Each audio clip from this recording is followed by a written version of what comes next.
நண்பர்களே, உங்கள் வாழ்வில் எவ்வளவு நேரம் செலவழித்திருப்பீர்கள்? நமக்காக, நமது நாட்டிற்காக அடுத்த 25 நிமிடத்தை செலவழித்து இந்த காணொலியை காணுமாறு கேட்டுக்கொள்கிறேன். 22 ஏப்ரல் 2025 மறக்க முடியாத நாள். நமது நாட்டையே ஒழுக்கிய நாள். நமது பாரத தேசம் ரத்தத்தில் அபிஷேகம் செய்த நாள். 26 குடும்பங்கள் அழிந்த நாள். ஆம், நாம் காணப்போவது பஹல்காம் அட்டாக் பற்றிய ஒரு காணொலி. ஒவ்வொரு நாளும் வாழ்க்கையை போராடி கொண்டிருக்கும் குடும்ப தலைவர்கள் மன நிம்மதிக்காகவும் சந்தோஷத்திற்காகவும் சென்ற இடம்தான் பஹல்காம். சற்றும் எதிர்பாராமல் 26 சிங்கங்களின் உயிர் பிரிந்தது. தான் எதற்காக இருந்தோம், தான் மனைவிக்கு ஏன் இந்த கோலம் என்றும் அவர்கள் அறிந்திருக்கலாகாது. இந்த துயரமான சம்பவத்தை பற்றி யாரிடம் பகிரலாம் என்று நினைத்த போது எங்களுக்கு தோன்றியது நமது நாட்டின் ரியல் ஹீரோஸ், நமக்காக உயிரையே துச்சமாக மதிக்கும் நமது ராணுவ வீரர்கள். அதற்காக நம் நாட்டின் 25 வருட பாதுகாப்பிற்காக தன் குடும்பத்தை விட்டு நாட்டின் பாதுகாப்பிற்காக இருந்த lieutenant colonel doctor Bhaskar, BE, MBA, FIE, FIV, PhD அவர்களிடம் ஒரு சிறிய உரையாடல் இதை பற்றி உங்களுக்காக. அட்டாக் வந்து என்ன, அந்த டைம் அண்ட் ஸ்பேஸ்ன்னு பார்த்தீங்கன்னா ரொம்ப unfortunate thing to happen. Actually foreign dignitary வந்து விசிட் பண்ணிருக்காங்க கண்ட்ரியில். த ப்ராக்சி வார் அப்படின்னு சொல்லுவாங்க. It is a fantastic move. Actually மோத மாட்டாங்க. ஒரு நாட்டில் போர் வருது அப்படின்னா டைரெக்டாக மோதுங்க. நீங்கள் ஒரு ஆர்மி டு ஆர்மி, இல்லை military to military, air force to air force, navy to navy. நம்ம இந்தியா எடுத்திருக்க முடிவு வந்து அங்கே இருக்கிற பொதுமக்களையும் பாதிக்கும் அப்படின்றத வந்து Pakistan will be seized actually. இப்போவும் பாகிஸ்தானுக்கும் நடுவில் இந்த பொலிட்டிக்கல் ஓரியன்டா, எக்கனாமிக்கல் ஓரியன்டா எந்த மாதிரி பாதிப்புகள் இருக்கு பார்த்தீங்கன்னா ஃபைனான்சியேஷன். ஒரு பப்பட்டை வந்து ஒரு பிரைம் மினிஸ்டர் வச்சுட்டு இருக்காங்க. பஹல்காம் வந்து ஒரு டூரிஸ்ட் பிளேஸாக இருக்கிற பட்சத்தில் இப்போ அந்த தாக்குதல்னால இப்போ இந்த டூரிசம் அஃபெக்ட் ஆகிருக்கு இல்லையா? இந்த டூரிசம் அஃபெக்ட் ஆகுறதுன்றது ஒரு பெரிய இம்பாக்ட் இல்லையா ஒரு நாட்டுக்கு? அப்போ அந்த டூரிசம் அஃபெக்ட் ஆகுறதுனால எந்த மாதிரி இம்பாக்ட் இருக்கும்? அதுக்கான சொல்யூஷன் ஏதாவது உங்கள் சைடில் நீங்கள் சொல்ல முடியுமாங்க sir? One finger cannot punch. All the 5 fingers join together, make a thing, then that will give a punch. வணக்கம் மக்களே, இன்னைக்கு ஒரு பெரிய விஷயமா பேசப்படுற காஷ்மீரில் நடந்த பஹல்காம் அட்டாக், அதை பற்றி பேசுறதுக்காக என் real hero colonel doctor Bhaskar sir நம்ம கூட இருக்காரு. அவரோட கருத்துக்கள் என்னன்றதை நம்ம கேட்டு தெரிஞ்சுக்கலாம். வணக்கம் சார். தேங்க்யூ சௌமியா. வணக்கம். வணக்கம் சார். சார், இப்போ அந்த பஹல்காம் அட்டாக் அதை பற்றி உங்களோட கருத்துக்கள் என்னன்றதை தெரிஞ்சுக்கிறதுக்காக வந்திருக்கோம். பஹல்காம் அட்டாக் வந்து என்ன, அந்த டைம் அண்ட் ஸ்பேஸ்ன்னு பார்த்தீங்கன்னா ரொம்ப அன்ஃபார்ச்சுனேட் திங் டு ஹேப்பன். ஆக்சுவலாக இந்த மாதிரி ஒரு டைமில் ஒரு ஃபாரின் டிக்னிட்டரி வந்து விசிட் பண்ணிருக்காங்க கண்ட்ரியில். பிரைம் மினிஸ்டர் வாஸ் அவே அப்படிங்கிறது வந்து வேரியஸ் காரணங்களில் வச்சு நம்ம பார்க்கும்போது it is an very unfortunate thing, but well planned by the adversaries. ஏன்னா இந்த சீஃப் ஆர்மி சீஃப், அந்த பாகிஸ்தான் ஆர்மி சீஃபோட talk correlated to with the incident and there is some relationship. Sir, இப்போ எதுக்காக பஹல்காம் செலக்ட் பண்ணியிருக்காங்க அப்படின்ற ஐடியா ஏதாவது இருக்காங்க சார்? கண்டிப்பாக. ஏன்னா அந்த நான் சொன்னேன் இல்லையா டைம் அண்ட் ஸ்பேஸ்ன்ட்டு, பஹல்காமில் பார்த்தீங்கன்னா அந்த இடத்துல வந்து the emotional, sentimental and pilgrimage and all those things involved. இது வந்து ஒரு வை ஜங்ஷன் மாதிரி அமர்நாத் போகிறதுக்கு. அதில் வந்து ஒரு இடத்துல வந்து வெள்ள மக்கள் வர்றாங்க, பஸ்ஸில் வர்றாங்க, இல்லைனா வேரியஸ் மீன்ஸில் வர்றாங்க. அதுக்கப்புறம் அவங்களோட மோட்டிவ் என்னன்னு பார்த்தீங்கன்னா சாஃப்ட் டார்கெட்னு சொல்லுவோம் நம்ம. இந்த சாஃப்ட் டார்கெட் அண்ட் கரெக்டான டைம் அண்ட் கரெக்டான ஒரு இதில் வந்துட்டு மிலிட்டன் ஆங்கிளில் யாருமே செக்யூரிட்டி அந்த இன்னும் இந்த paramilitary forces or army or இதெல்லாம் வந்து நம்ம சாஃப்டாக அதை எதிர்பார்க்காத ஒரு டைமில் வந்து ரைட்டான டைமில் வந்து ஹிட் பண்ணுங்க அப்படிங்கிறது தான் அவங்களோட எய்ம். பட் ரொம்ப பேத்தட்டிக்கான ஒரு எய்ம். ஆக்சுவலாக எந்த கண்ட்ரிலையும் இந்த மாதிரி ஒரு பில்கிரிமேஜ் வந்து டார்கெட் பண்ணுறது, சிவிலியனை டார்கெட் பண்ணுறது அப்படிங்கிறது வந்து next thing to happen. You got guts, face the army. உனக்கு தைரியம் இருக்கா, நேரில் ஆர்மியை ஃபேஸ் பண்ணு.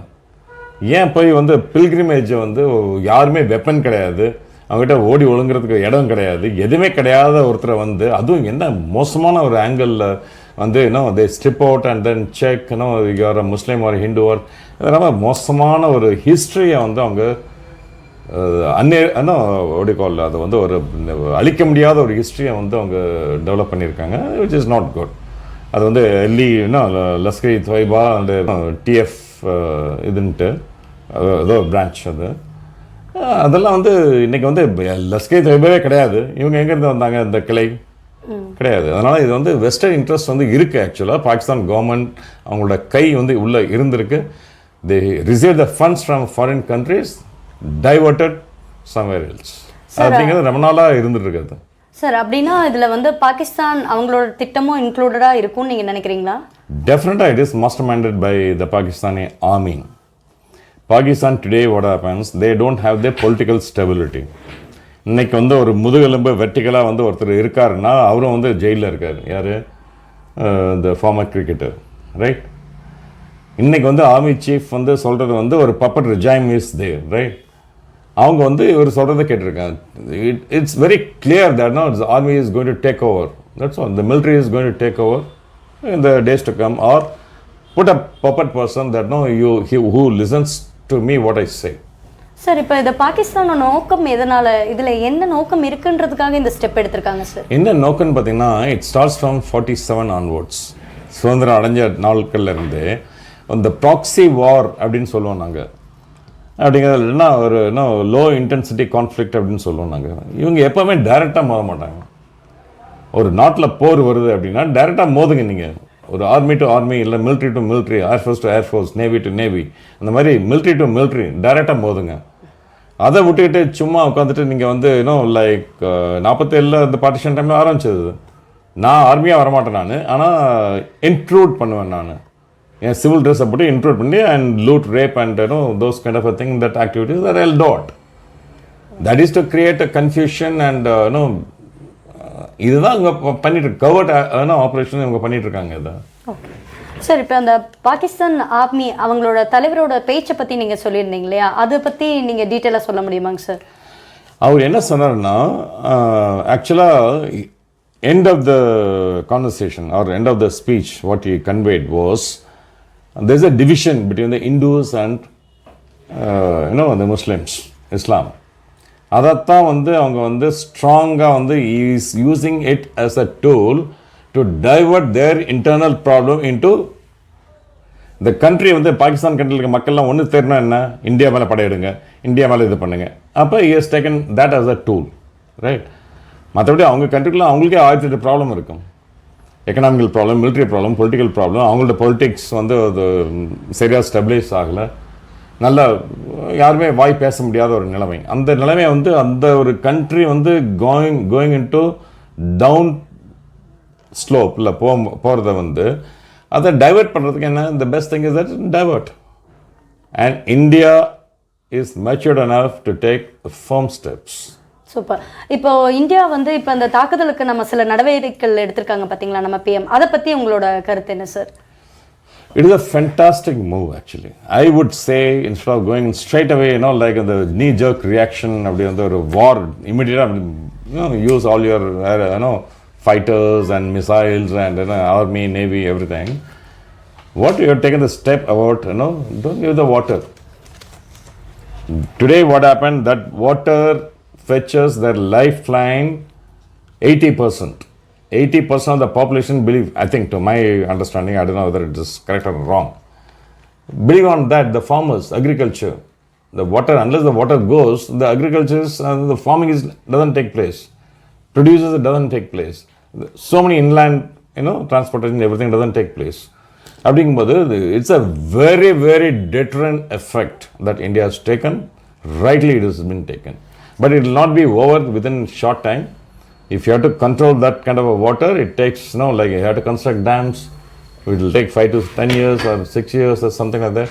But it is to my view, it's a right decision before we take up offensive on further beyond. That we should take. Sir இப்போ நீங்கள் அந்த எடுத்த முடிவு கரெக்டுன்னு சொல்கிறீங்க, பட் அதனால் அங்கே இருக்கிற பொதுமக்கள் பாதிக்கப்படுறாங்க இல்லையா? இப்போ எடுத்தவங்க அந்த தாக்குதலுக்கு பண்ணவங்க வந்து சில பேர் தான், ஆனால் அது இப்போ எடுத்திருக்கிற நம்ம இந்தியா எடுத்திருக்க முடிவு வந்து அங்கே இருக்கிற பொதுமக்களையும் பாதிக்கும் அப்படின்றத வந்து கரெக்டு அப்படின்னு நீங்கள் நினைக்கிறீங்களா? அப்போ அந்த கண்ட்ரியோட ஹெட் வந்து அதை think பண்ணியிருக்கணும்ல.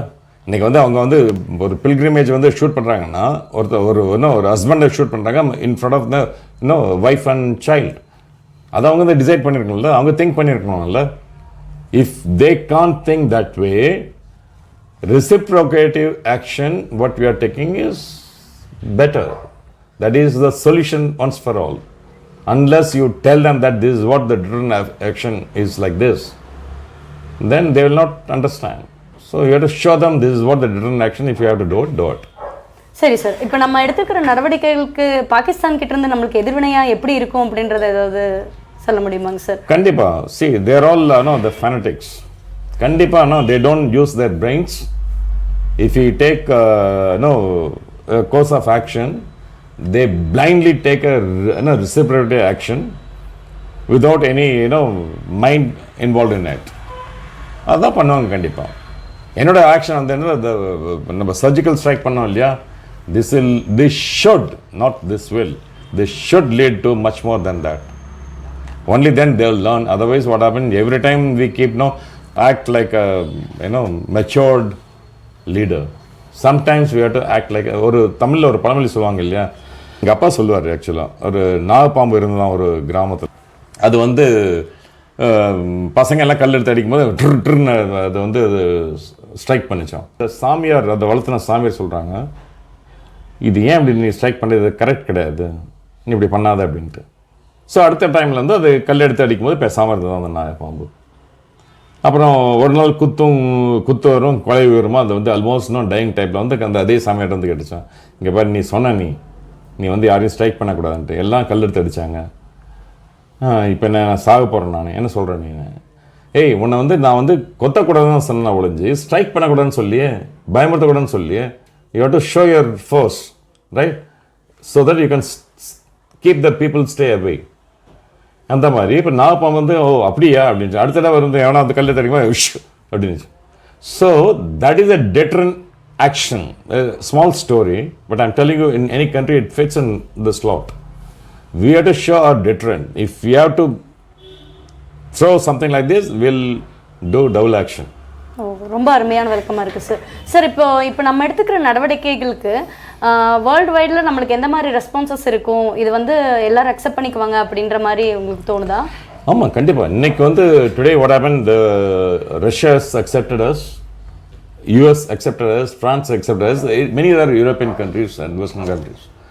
They accepted that we should take proper reactive action against like the people who have done the damage, whether it is an organization, whether it is in a country sponsored it, and which matters a lot to Pakistan actually, truly speaking. நாளைக்கு வந்து பாகிஸ்தானோட economy எங்கே இருக்குன்னு தெரியாது ஆக்சுவலாக, already it is down the train. But இந்த இன்சிடென்ட்னால என்ன இன்னைக்கு வந்து டிஃபென்ஸ் மினிஸ்டர் சொல்கிறாங்க, நாங்கள் sorry, everything we have done is wrong. I think you see the news. I am not going into specifics.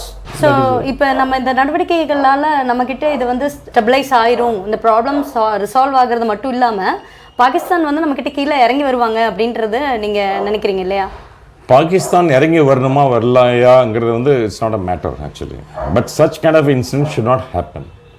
இந்த மாதிரி நடந்ததுக்கு வந்து ஒரு நாடோ ஒரு ஆர்கனைசேஷன் ஒன்று பண்ணாங்கன்னா we have to give a befitting reply, even if it leads to a war. அந்த டவரில் அந்த 26/11 America immediately responded. Something happened, the US or something happened to Iraq or whatever the other countries, they immediately respond.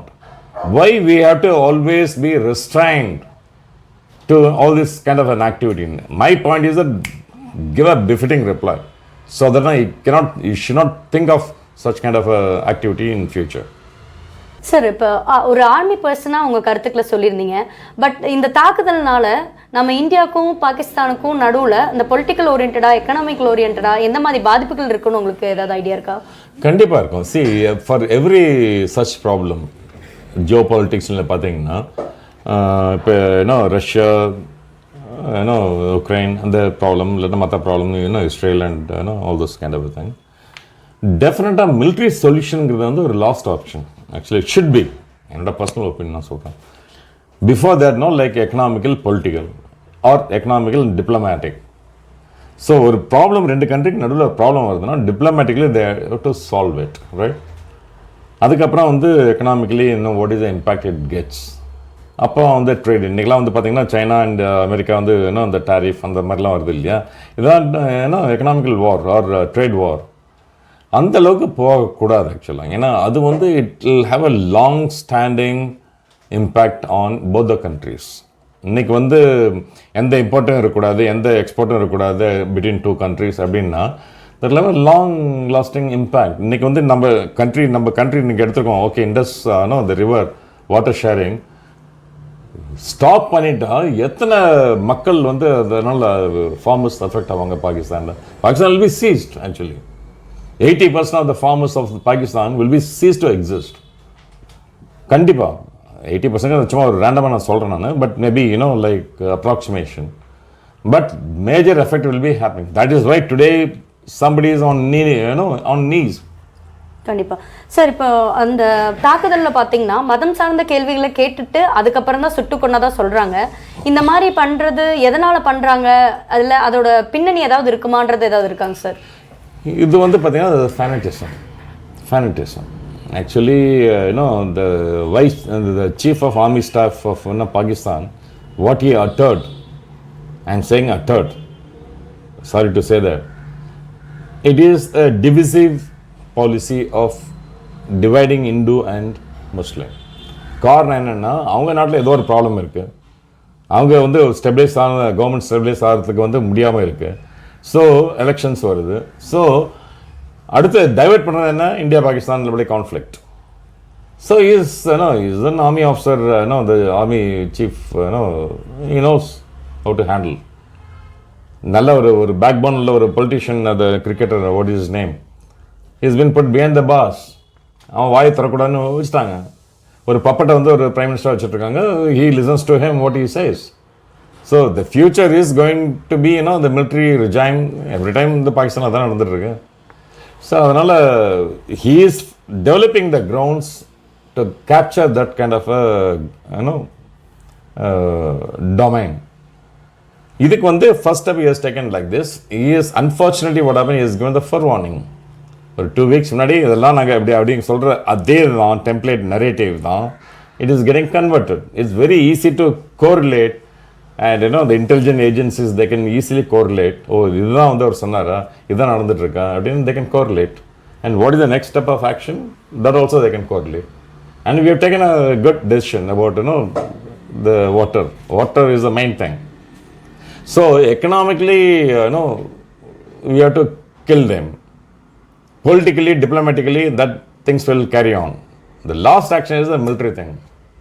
Whereas India thinks that way, Pakistan doesn't think that way. They always have the knee-jerk reaction every time, every action, every war, every thing. Definitely they also think that way. Oh, you are using the missiles, we will also use the missiles. You are using this and we will use much more than that. And we don't do that. With my past history and experience, we never use the buffers unless otherwise we get the clearance from New Delhi when I was in Sechin. So that was the restraint that we have, we take care of, we act like matured person, matured country. Pakistan doesn't behave that way. Super. Even the local commander has the authority to fire the the artillery guns. So அந்த மாதிரி ஒரு loose controls they have, and knee-jerk reaction that they adopt, an immature way of diplomatic approachment and other things. India doesn't do that. We restrain. When we take a strong step, we mean it, what we do it. Sir, இப்போ பெஹல்காம் வந்து ஒரு tourist பிளேஸாக இருக்கிற பட்சத்தில் இப்போ அந்த தாக்குதல்னால இப்போ இந்த tourism affect ஆகிருக்கு இல்லையா? இந்த டூரிசம் அஃபெக்ட் ஆகுறதுன்றது ஒரு பெரிய இம்பேக்ட் இல்லையா ஒரு நாட்டுக்கு? அப்போ அந்த டூரிசம் அஃபெக்ட் ஆகுறதுனால எந்த மாதிரி இம்பேக்ட் இருக்கும், அதுக்கான சொல்யூஷன் ஏதாவது உங்கள் சைடில் நீங்கள் சொல்ல முடியுமாங்க சார்? கண்டிப்பாக tourism would have been affected. இன்றைக்கி பார்த்தீங்கன்னா ஒரு நாட்டில் வந்து இந்த மாதிரி ஒரு இன்சிடென்ட் நடக்கும்போது அந்த ஒரு ஸ்பெசிஃபைட் பீரியட் ஆஃப் டைம் இந்த tourism definitely would have been affected. 80s பார்த்தீங்கன்னா காஷ்மீர் யாருமே போக மாட்டாங்க. ஸோ த ஸ்டேட் வந்து டவுன் லெவலில் இருந்திருக்கும். அதுக்கு வந்து காம்பன்சேட் பண்ணுற மாதிரி இந்த central government would have given some benefits or some the schemes to retrieve them from that loss. அதுக்கப்புறம் நல்லா வந்து போயிட்டுருக்கு. இப்போ அது வந்து இதெல்லாம் ஒரு ஷார்ட் இம்பேக்ட். ஆக்சுவலாக இந்த இன்சிடென்ட்னால டூரிசம் அஃபெக்ட் ஆகிருக்கும், but it'll be a very short phase. You can come out of it with government support and all other things. இப்போ இந்த தாக்குதலில் இந்தியா எந்த மாதிரி தீர்மானங்கள் எடுக்கலாம் அப்படின்றத நீங்கள் நினைக்கிறீங்க சார்? இந்தியா வந்து இந்தியான்ட்டு இல்லை, இந்த மாதிரி ஒரு சுச்சுவேஷனில் எந்த கண்ட்ரியாக இருந்தாலுமே ஒரு 4 விஷயத்தில் வந்து அவங்க கான்சன்ட்ரேட் பண்ணும். ஒன்று வந்து, is it okay if it is viable economically அப்படிங்கன்னா அந்த எக்கனாமிக்கல் ஃப்ரண்டில் ஒன்று எடுக்கணும். Trade and economic. இப்போ நான் வந்து சொல்லணுன்னா, இப்போ இந்தியா வந்து ஒரு ஸ்டாண்ட் எடுத்துருக்குன்னா இண்டஸ் வேலி, இண்டஸ் அந்த ரிவர், அந்த water treaty very damaging effect ஆக்சுவலாக. அது என்விரான்மெண்டல் கைண்ட் ஆஃப் திங். அவங்களுக்கு தண்ணியே கிடைக்கலன்னா வாழ்வாதாரமே கிடையாது ஆக்சுவலாக. 80% of the people of farmers in Pakistan believe on this river. So அது வந்து ஸ்ட்ராங் ஹிட்டிங் ஆக்சுவலாக. நல்ல விஷயம் நம்ம எடுத்துருக்கோம். அது that is not to convey a big message. இன்னொன்று ட்ரேட் எக்கனாமிக்கல் ஃப்ரண்ட், அதை வந்து எடுக்கணும். நம்ம அதுவும் எடுத்துருக்கோம். நம்ம இப்போ எடுத்துகிட்ருக்கோம். நம்ம என்ன export import and all that kind of people should leave and go and come back and all that.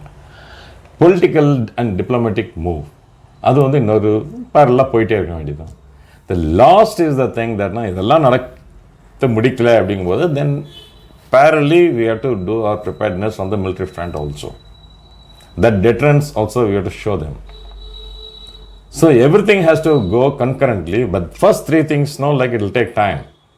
Like for example, the water treaty, it will take time. You have to construct some dams and all, it will take another 4-5 years, right? You have to construct additional dams and all kind of things. The immediate effect deterrence that we have to convey is that the military action. Either one, the thought leaders and the leadership of both the countries will have to decide what we have to do. Something like the surgical strike. Surgical strike is very small localized attack. But in the Mario condition, whether we have to go in for a war or limited offensive or something like surgical strike or to demolish the camps, to showcase global support, and which we are getting it. Russia is saying, and America is saying, and France is saying, and all other countries are also saying the same thing, that they support India to fight against the terrorism. Yeah. So we have to gauge and capitalize those kind of a support and our decision making process. In that way, what happened within our country, எல்லா political பார்ட்டியும் ஒன்றா சேர்ந்துப்பாங்க எல்லாருமே. எப்போவும் இது past விஷயம் அந்த மாதிரி தான் இருக்கும். நம்மளுக்குன்னு ஒரு ஃபாரின் அக்ரெஷன் வருதுன்னா, இல்லை ஒரு காமன் இது அந்த மாதிரி வேணும்னா 71 இதுதான் நடந்தது. ஸோ எல்லோரும் ஒன்று சேர்ந்துப்பாங்க. அப்போ உள்ளுக்குள்ள நம்ம ஃபைட் பண்ணிக்கிறோம், ஓகே, அது வந்து வேறு விஷயம். பட் இந்த மாதிரி ஒரு சேலஞ்ச் வரும்போது we all join together. 5 fingers. One finger cannot punch. All the 5 fingers join together, make a thing, then that will give a punch. That is a strong punch. That unity is what it matters. கண்டிப்பாக sir. ரொம்ப அருமையாக எங்ககிட்ட பகிர்ந்துக்கிட்டீங்க. உங்களோட valuable டைமுக்காக ரொம்ப நன்றிங்க sir. Thank you and Jai Hind.